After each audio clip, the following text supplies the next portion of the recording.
क्या हुआ जब अयोध्या राम मंदिर में विराजमान रामलला की मूर्ति चलने लगी। इस अद्भुत दृश्य को देखकर मंदिर में मौजूद सभी लोगों के रोंगटे खड़े हो गए। दोस्तों, इस चमत्कार को देखकर आपके भी पैरों तले जमीन खिसक जाएगी। आखिर किसके साथ हुआ यह अद्भुत चमत्कार? आखिर क्या है इस घटना के पीछे की सच्चाई? जानने के लिए इस वीडियो को अंत तक देखिएगा।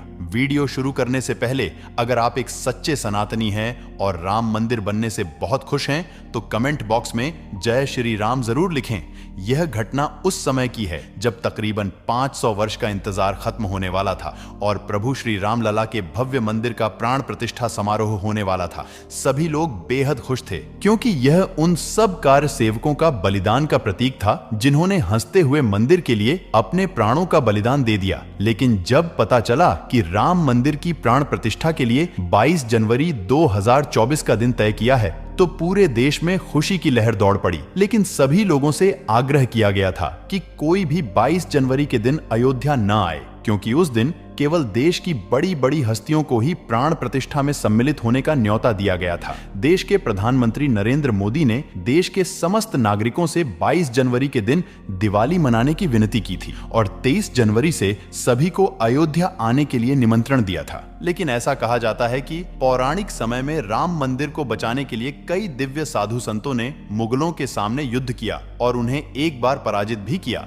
इस युद्ध में तकरीबन 4000 साधुओं ने अपने प्राण गंवाए थे। तो जब राम मंदिर का इतना बड़ा प्राण प्रतिष्ठा का समारोह होने वाला था तो देश विदेश से कई साधु 22 जनवरी के दिन अयोध्या पहुंचने के लिए रवाना हुए। इन्हीं साधुओं में से एक साधु का नाम था बाल मुकुंद जी महाराज, जिनका जन्म मुस्लिम परिवार में हुआ था। लेकिन बढ़ती उम्र के साथ उन्हें एहसास हुआ कि सनातन ही सत्य है। उन्होंने महसूस किया कि सनातन संस्कृति में 33 कोटि देवी देवता हैं, जिनके संदर्भ में शास्त्रों में वर्णन मिलता है और अन्य धर्म के जो ईश्वर है वह खुद को केवल भगवान का संदेशवाहक बताते हैं। केवल एक भगवान श्री कृष्ण ही है जो डंके की चोट पर कहते हैं कि मैं ही भगवान हूँ। 5 साल की उम्र में उन्होंने अपना घर बार त्याग दिया और सनातन धर्म में शरणागति ले ली। इसके बाद वे पूरी तरह से सनातन के ही हो गए। यह बात बहुत कम लोगों को पता थी कि उनका जन्म एक मुस्लिम परिवार में हुआ था। वह राम लल्ला को अपना ईष्ट मानते थे।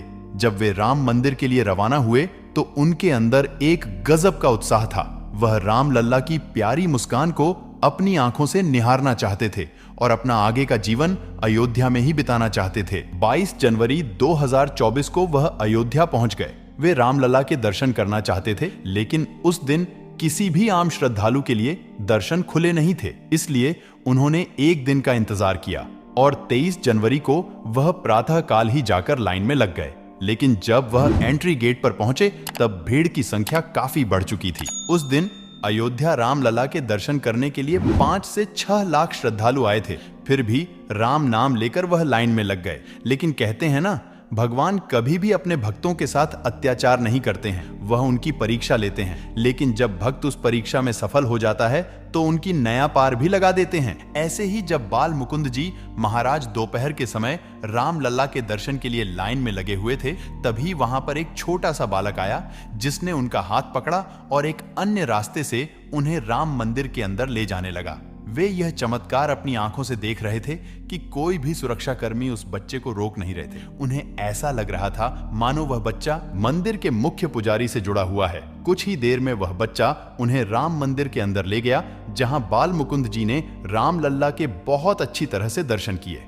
लेकिन जब वे उस बच्चे को शुक्रिया कहना चाहते थे तो बच्चा अचानक ही कहीं अंतर्ध्यान हो गया। ऐसा लग रहा था मानो साक्षात राम लल्ला उन्हें बिना किसी रुकावट मंदिर के अंदर तक छोड़ने आए हों। उसके बाद उन्होंने वहां पर उपस्थित कई सुरक्षा कर्मियों से उस बच्चे के बारे में पूछा, लेकिन सभी का कहना था कि आप तो मंदिर के अंदर अकेले आ रहे थे, आपके साथ कोई भी बच्चा नहीं था। यह चमत्कार देखकर उस दिव्य साधु के भी रोंगटे खड़े हो गए, क्योंकि जिस प्रकार रसखान को भगवान श्री कृष्ण बाल रूप में मिले थे, उसी तरह से आज बाल मुकुंद जी को भी राम लला ने बाल स्वरूप में दर्शन दिए थे। यह उनके लिए ऐतिहासिक पल था। इससे हमें यह भी समझ आता है कि व्यक्ति का जन्म चाहे किसी भी धर्म में हुआ हो, चाहे किसी भी जाति में हुआ हो, मनुष्य धर्म और जाति के नाम पर भेदभाव कर सकता है, लेकिन भगवान की नजरों में हम सभी उनके बच्चे होते हैं और वह सभी भेदभाव को हटाकर अपने भक्तों को स्वीकार करते हैं और अपने भक्तों को दर्शन भी देते हैं।